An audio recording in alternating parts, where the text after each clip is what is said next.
Another great character is Isabella I. Isabella I is an important historical figure in the conquest of liberty.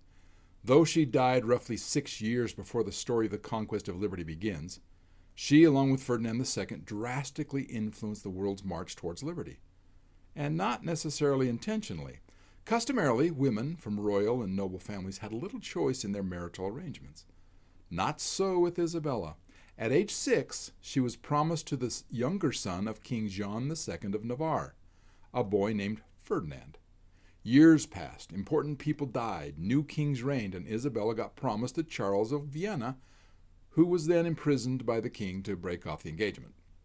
Now, when Isabella refused to marry Alfonso V of Portugal, a civil war broke out. To keep the peace, Isabella was then betrothed to Don Pedro Giron Acuna Pacheco. But he died on his way to marry Isabella. Next was Edward IV of England, or Richard, Duke of Gloucester. Then, King Henry, Isabella's half-brother, tried to force her to marry Charles, Duke of Berry, which he thought would unite Castile and France. Isabella said no, and so she snuck out of the castle, eloped with Ferdinand. Now, why does it matter? It illustrates Isabella's strong will and independence. Too bad she didn't extend that same independence to the Jews and the Muslims in the Iberian Peninsula. Isabella was an excellent administrator. Her lists of accomplishments are long. For her part in the conquest of liberty, it was her and King Ferdinand who launched the exploration of the New World by supporting Christopher Columbus. She and Ferdinand united Castile, Leon, Aragon, and conquered Granada, expelling or converting the Muslims to Christianity.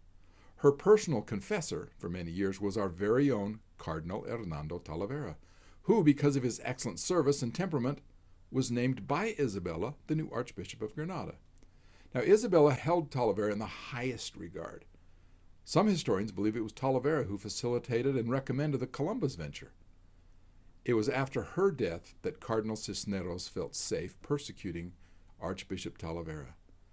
Isabella I of Castile and Ferdinand II of Aragon are known for being the first monarchs to be referred to as the Queen and King of Spain. For good or bad, however you choose to read history, the Catholic monarchs, as they were called, stirred up the world. Isabella's marriage to Ferdinand in 1469 created the basis of the unification of Spain. The basis, I underscore, not the official unification yet. Her reforms and those she made with her husband had an influence that extended around the world. Now, let me sum up with a short summary. I know it's too much. Sum up. Their actions included completion of the Reconquista, the Alhambra Decree, which ordered mass expulsion of the Jews from Spain, initiating the Spanish Inquisition, financing Christopher Columbus' 1492 voyage to the New World, and establishing the Spanish Empire, making Spain a major power in Europe and the world, and ultimately ushering the Spanish Golden Age. Together with her husband, Isabella was granted the title of Catholic monarch by the Spanish Pope Alexander VI and was recognized as a servant of God by the Catholic Church. Now, try to say that in a few words.